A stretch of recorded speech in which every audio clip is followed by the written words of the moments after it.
मेरा साथ रहे कि आज के एपिसोड में हम देखेंगे जहां गोपिका सक्षम को हाथ पकड़कर होटल के बाहर लेकर आती है। सक्षम कहता है, आपको कभी भी मेरी मदद की ज़रूरत पड़े, अगर आपको मुझसे कुछ मांगना हो तो आप बेझिझक मुझसे मांग सकती है। गोपिका कहती है, वक्त आने पर मैं आपसे मांग लूँगी। गोपिका वहाँ से चली जाती है। वहीं मामी जी हितेन को कहती है कि मैं आज तेजल को गोपिका बनवा कर ही रहूँगी। वो देखती है कि तेजल मज़े से फ्रूट खा रही है। वो तेजल से कहती है, घर की बहू की तरह घर की साफ सफाई कर। एक तो दहेज में तो खाली हाथ आई, ऊपर से दिवाली की गिफ्ट भी नहीं मिली, बस दिन भर मुफ्त खाती रहती है। तेजल कहती है, नाम देखकर कीचड़ उछाला करो, आप एक बाई नहीं रख सकते। दिवाली के दिन शर्म के मारे मैं अपने दोस्तों को भी अपने घर पे नहीं बुला सकती। मैं सोशल मीडिया की क्वीन हूँ, अगर आपने मुझे टॉर्चर किया तो मैं आपके बारे में सब सोशल मीडिया पर पोस्ट कर दूंगी। अभी आप मेरे लिए पिज़्ज़ा मंगवाइए, नहीं तो कोर्ट के 2 दिन के बाद ऑर्डर सुनने पड़ेंगे। तेजल वहाँ से चली जाती है। मामी जी को गुस्सा आता है। मामी जी हितेन से कहती है कि मुझे तेजल के दोस्तों के फ़ोन नंबर देना। वही गोपिका मोदी हाउस पहुंच जाती है। गोपिका बास को फ़ोन करती है और बताती है कि मैंने अपने कपड़े चेंज नहीं किए, मैं घर के अंदर कैसे आऊँ। बा कहती है कि तू पीछे के रास्ते से घर के अंदर चली आना। गोपिका आती है। गोपिका का पैर कीचड़ में गिर जाता है। गोपिका जैसे ही अंदर आती है, गोपिका देखती है कि मिथिला जी सामने है। वो सोफे के पीछे छिप जाती है। मिथिला जी को कुछ गिरने की आवाज़ आती है। मिथिला जी सोफे के पीछे देखती है तो वहाँ पे एक स्कार्फ पड़ा हुआ होता है। मिथिला जी देखती है कि पीछे के दरवाजे से घर के कोई अंदर आया है।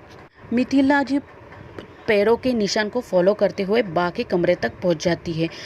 वो बा से कहती है कि आपके कमरे में कोई आया था क्या, और मुझे सोफे के पीछे ये स्कार्फ मिला। बा कहती है, मिथिला जी गोपिका से कहती है कि ये स्कार्फ किसका है।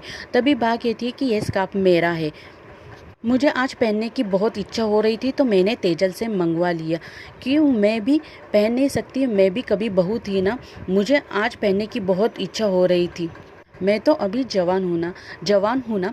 तभी मिथिला जी कहती है कि बा, पंडित जी आ गए हैं, लक्ष्मी पूजन की तैयारी हो चुकी है, आप जल्दी से तैयार होकर नीचे आ जाइए। और मिथिला जी वहाँ से चली जाती है।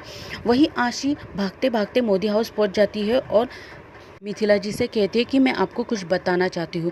मिथिला जी आशी को जासूस के कपड़े में देखती है और कहती है कि ये तुमने क्या हुलिया बना के रखा है और तुम्हारे शरीर से इतनी दुर्गंध क्यों आ रही है। तभी आशी कहती है, ये तो कुछ नहीं, मैं आपको जो बात बताने वाली हूँ उससे तो आप शॉक हो जाएगी।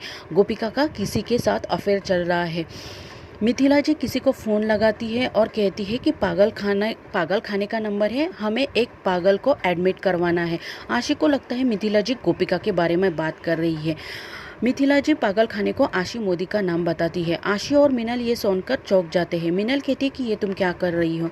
तभी मिथिला जी कहती है कि एडवांस बुकिंग कर रही हूँ, कल कोई हमें दिक्कत ना हो जाए।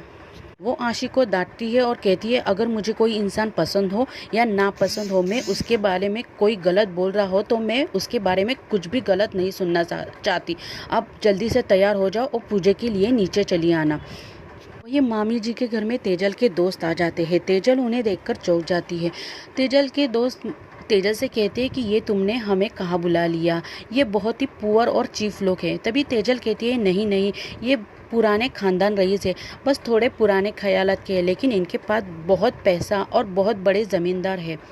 मामी जी तेजल को किचन में बुलवाती है और कहती है, अगर तुझे तेरी इज्जत की थोड़ी भी परवाह है और तू ये चाहती है कि तेरे दोस्तों को सब पता ना चले कि तेरी शादी किस हालत में हुई है और हमारे पास कुछ भी नहीं है, तो चुपचाप बहू के जैसे सभी घर का काम कर। मामी जी तेजल को झाड़ू पकड़ा देती है और कहती है कि पूरे घर की साफ सफाई करना, तेरे दोस्तों का एंटरटेनमेंट मैं कर लूँगी। वही सक्षम भी घर पे पहुंच जाता है और गोपिका से टकरा जाता है। सक्षम गोपिका को कहता है कि तुम्हारा चश्मा तो बन गया ना, अभी भी तुम लेफ्ट राइट कर रही हो। गोपिका कहती है, जहां आप वहीं पे मैं। तभी सक्षम गोपिका से कहता है, दिवाली के बाद तुम कहाँ पे होगी और मैं कहाँ पे हूँगा। गोपिका का पल्लू सक्षम के कोट के बटन से फंस जाता है। सक्षम जा रहा था, गोपिका भी उसके पीछे पीछे मंदिर तक पहुंच जाती है।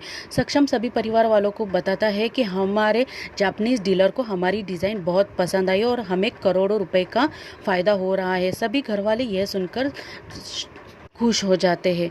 मिथिला जी कान्हा जी का धन्यवाद कहती है। मीनल कहती है कि लक्ष्मी पूजन से पहले ही लक्ष्मी घर में आ गई।